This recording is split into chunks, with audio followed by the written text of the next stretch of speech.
Dans le silence de la nuit, quand les hommes dorment et que les anges inscrivent les actes, les véritables combats commencent, ceux que nul ne voit, sauf Allah.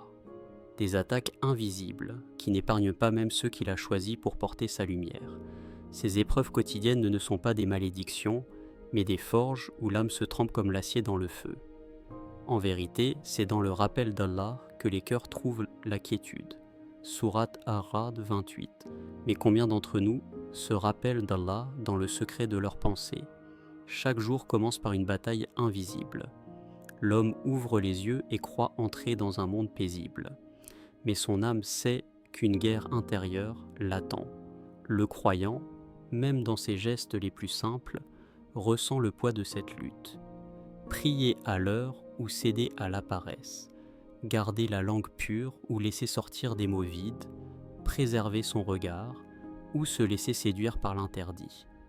Chaque instant est un champ de bataille où le nafs, les passions et les murmures de Shaitan s'affrontent contre la lumière du dhikr et la fermeté de la foi.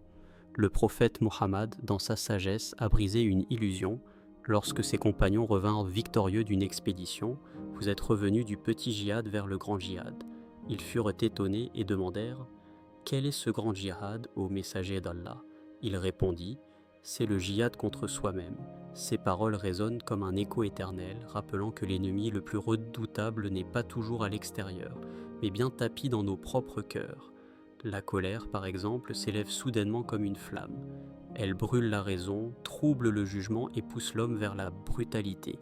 Mais le prophète a rappelé « Le fort n'est pas celui qui terrasse les gens, mais celui qui se maîtrise lorsqu'il est en colère. » Sahih Bukhari, Sahih Muslim. Cette maîtrise est une victoire plus grande que n'importe quel duel, car elle scelle le triomphe de l'âme sur l'instinct animal. Combien de vies ont été détruites par une parole lancée dans la fureur? Combien de liens ont été brisés par un geste non retenu? Chaque explosion intérieure devient une flèche empoisonnée qui atteint d'abord celui qui l'a lancée. Puis vient le doute, sournois comme une ombre. Ibn Qayyim disait « Le djihad du cœur est plus difficile que le djihad du sabre, car il dure toute une vie. Le doute s'insinue quand la prière devient une habitude mécanique, quand les épreuves semblent injustes, quand le silence d'Allah paraît peser plus que sa réponse. C'est alors que Shaitan murmure « Pourquoi persévères-tu » Mais Allah, dans sa miséricorde, a déjà dévoilé le remède. En vérité, c'est dans le rappel d'Allah que les cœurs trouvent la quiétude. Sourate Ar-Ra'd 28. Celui qui se souvient d'Allah ne sombre pas dans l'abîme, car chaque dhikr est une lumière qui chasse les ténèbres. Le désespoir, quant à lui, est peut-être l'arme la plus perverse. Il écrase l'homme sous le poids de ses fautes et lui fait croire que la porte du pardon est fermée. Pourtant, Allah a promis « Ô mes serviteurs qui avez commis des excès à votre propre détriment, ne désespérez pas de la miséricorde d'Allah, car Allah pardonne tous les péchés. Oui, c'est lui le pardonneur, le très miséricordieux. » Sourate Az-Zumar 53.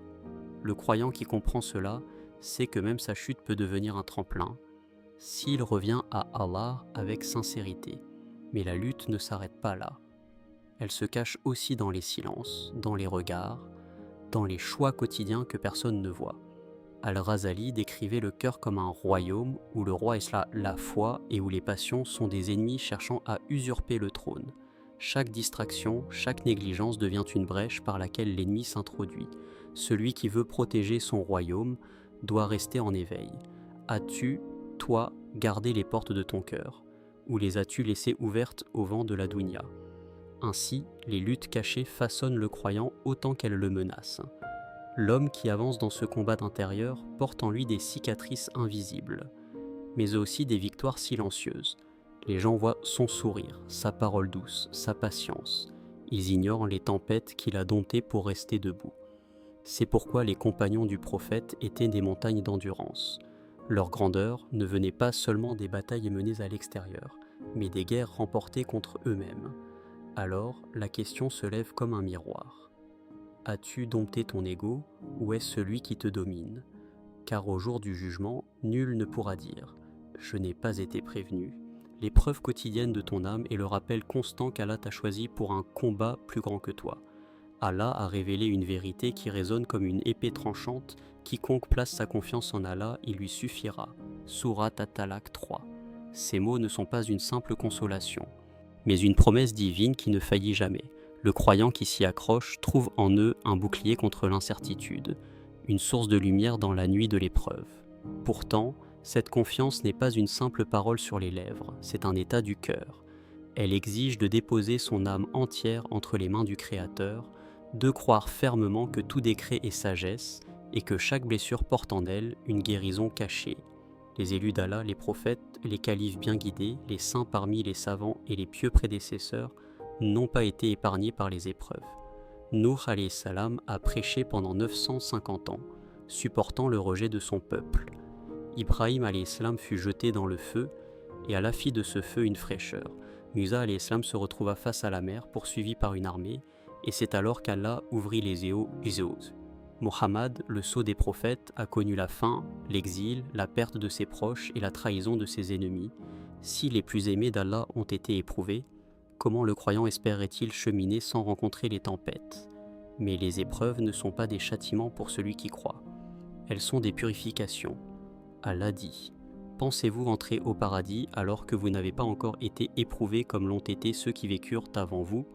Ils furent atteints par la misère et la maladie et ébranlés, au point que le messager et avec lui ceux qui avaient cru disaient : quand viendra donc le secours d'Allah? Or le secours d'Allah est sûrement proche. Sourate Al-Baqarah 214. Le croyant apprend ainsi que chaque difficulté est un signe, chaque blessure est une porte qui s'ouvre vers une élévation spirituelle. Et Umar ibn al-Khattab radiyallahu anhu disait : nous avons trouvé notre honneur dans l'islam, et si nous le cherchons ailleurs, Allah nous humiliera. Ces paroles résonnent à travers les siècles comme un rappel sévère. L'honneur ne vient pas de la richesse, de la force ou des alliances, mais de l'attachement sincère au livre et à la sunna. Le dhikr est la nourriture du cœur, la prière est son souffle, la patience est son vêtement, et la sincérité est sa demeure. Celui qui s'y accroche devient solide, même quand le monde autour de lui s'effondre. Allah dit encore : et quiconque place sa confiance en Allah, il lui donnera une issue favorable. Sourate At-Talaq 2. C'est la main invisible qui détourne un malheur, qui ouvre une porte inattendue, qui accorde un soulagement dans l'instant où l'homme croyait sombrer. Ibn Taymiyyah disait dans sa prison : qu'ai-je à craindre de mes ennemis? Mon paradis est dans mon cœur, et où que j'aille, il m'accompagne. Celui qui comprend cela sait que nul ne peut le priver de la protection divine. Car cette protection n'est pas dans les murailles ou les armées, mais dans la certitude d'un cœur qui repose sur Allah. Mais une question brûle. Si Allah t'appelait aujourd'hui, que trouverait-il dans ton cœur? Y trouverait-il un cœur fatigué mais patient, ou un cœur rongé par l'orgueil et la peur? Y trouverait-il une langue qui s'est souvenue de lui, ou une langue qui s'est égarée dans les murmures vains? Y trouverait-il une âme qui a tenu ferme dans les épreuves, ou une âme qui a cédé à chaque tempête? Le Coran nous rappelle encore : ô vous qui avez cru, cherchez secours dans la patience et la prière, car Allah est avec les endurants. Sourate Al-Baqarah 153. Cette promesse est claire. Allah n'est pas seulement témoin de la lutte, il est avec celui qui lutte. Sa compagnie ne quitte jamais celui qui place en lui sa confiance. Et si le croyant tombe, c'est pour se relever plus fort, car Allah ne l'abandonne jamais. Il est des paroles qui résonnent comme un souffle éternel.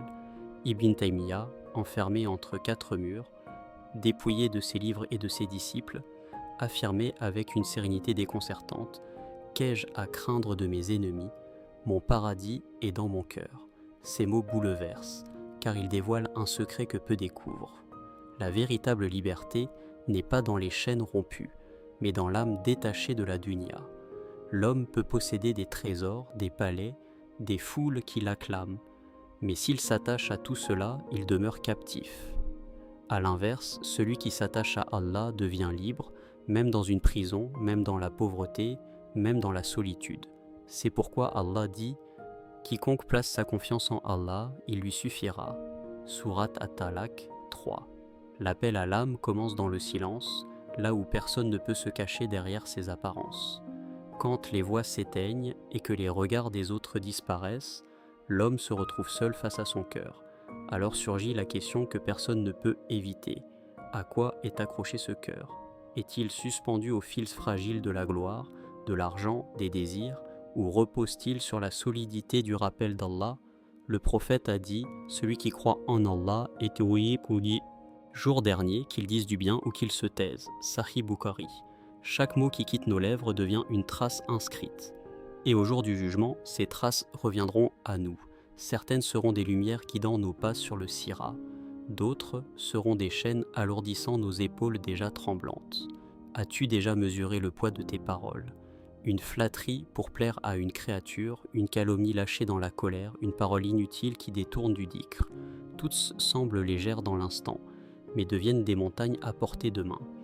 Ibn Khayyim disait « Les mots sont comme des graines jetées dans la terre. Certains donnent des fruits, d'autres des épines. Quel champ cultives-tu chaque jour avec ta langue? Et si Allah t'appelait aujourd'hui, que retrouverait-il dans tes registres? Des fruits qui nourrissent ou des épines qui blessent?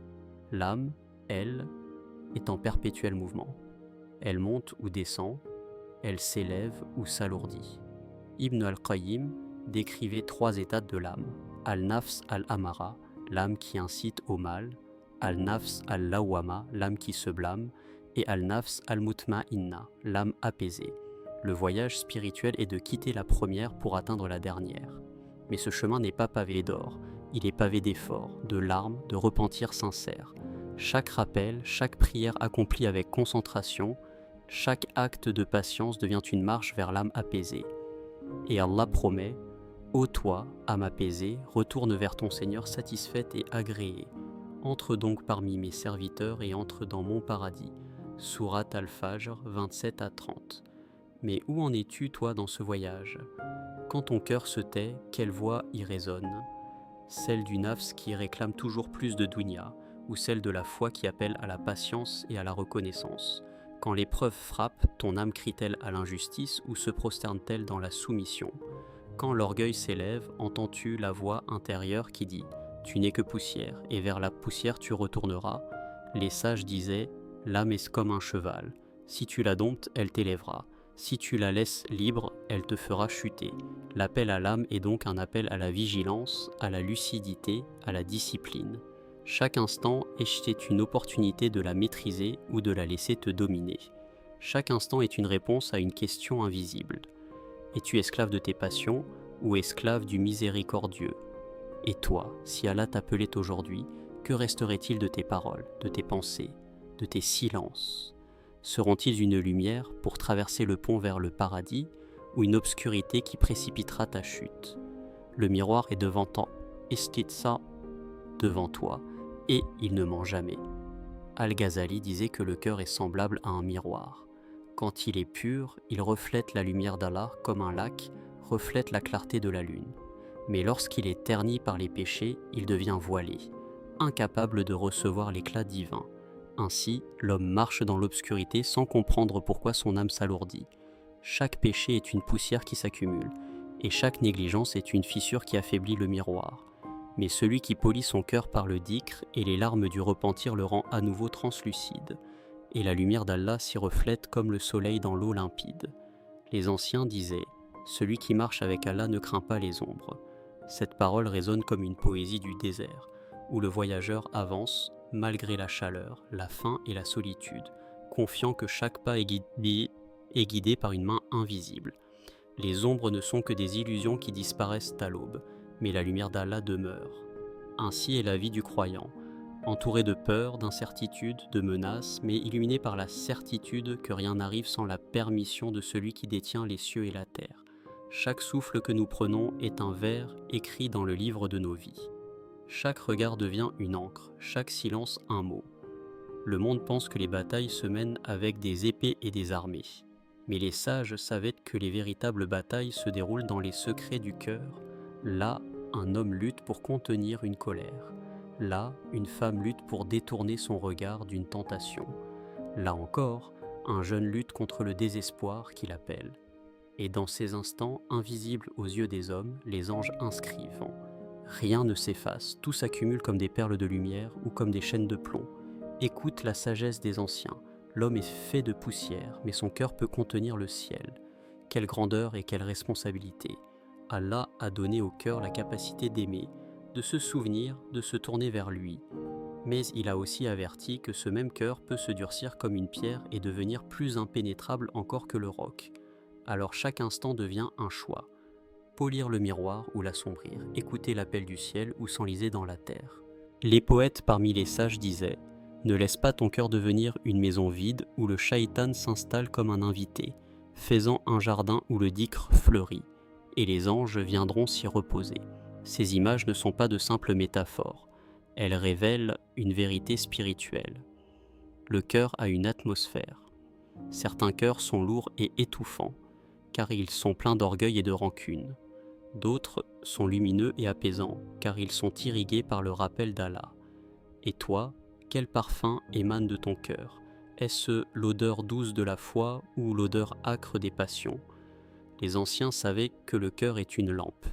Il éclaire le visage de celui qui l'entretient, mais il assombrit celui qui le laisse s'éteindre. Ibn Qayyim disait « Le cœur sans dhikr est comme un oiseau sans ailes. Sans Allah, il reste prisonnier de la terre, incapable de s'élever. Alors, la question qui traverse le voile du temps demeure. N'as-tu pas entendu le rappel? Allah l'a déjà parlé dans son livre.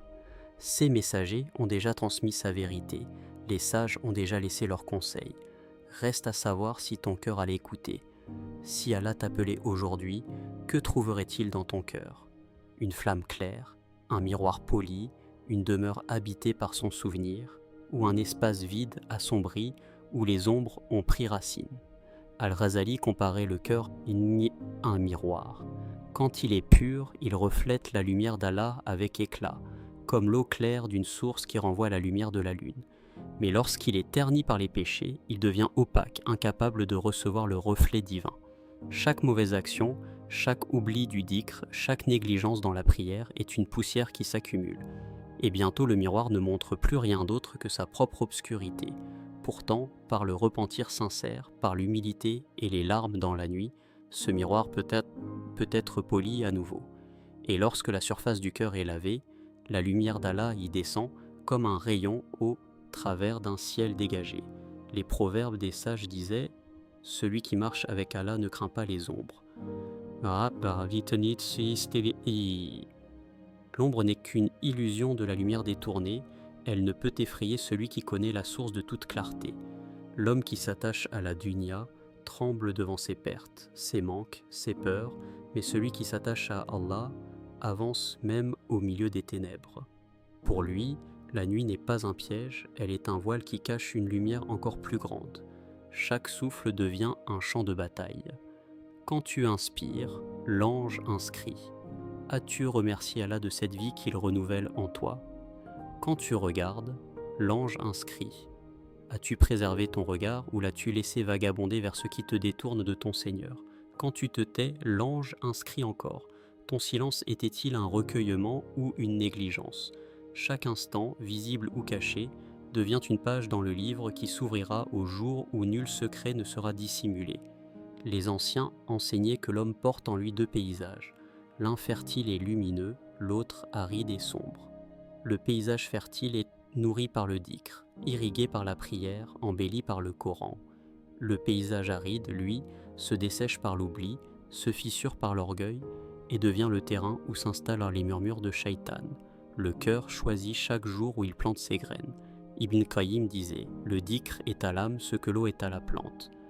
Sans eau, la plante se fane.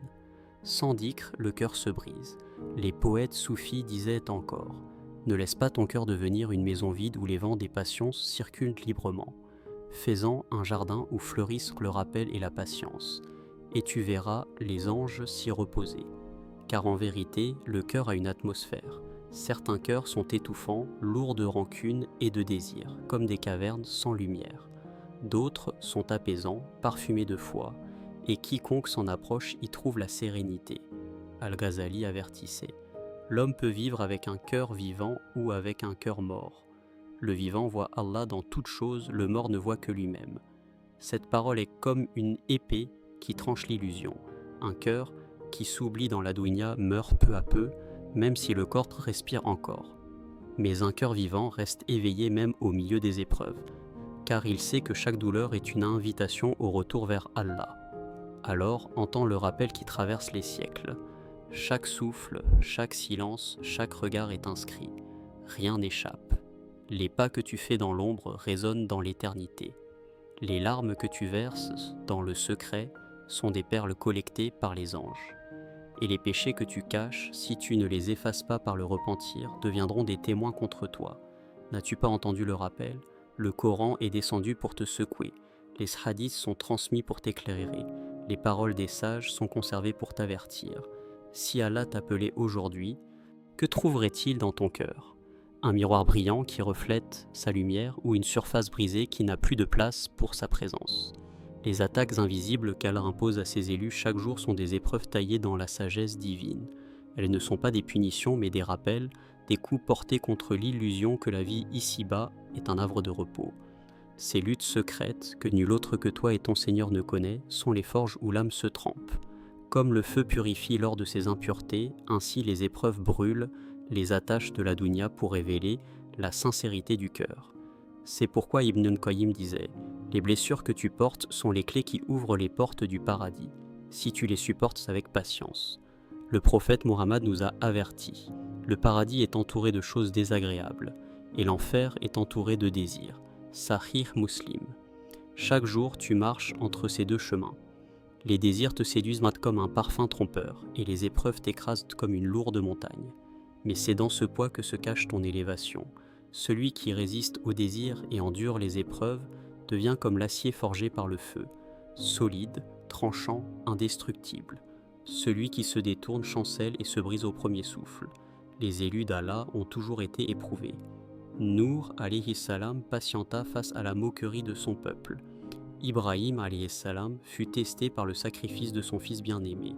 Moussa alayhi salam affronta Pharaon sans armée derrière lui.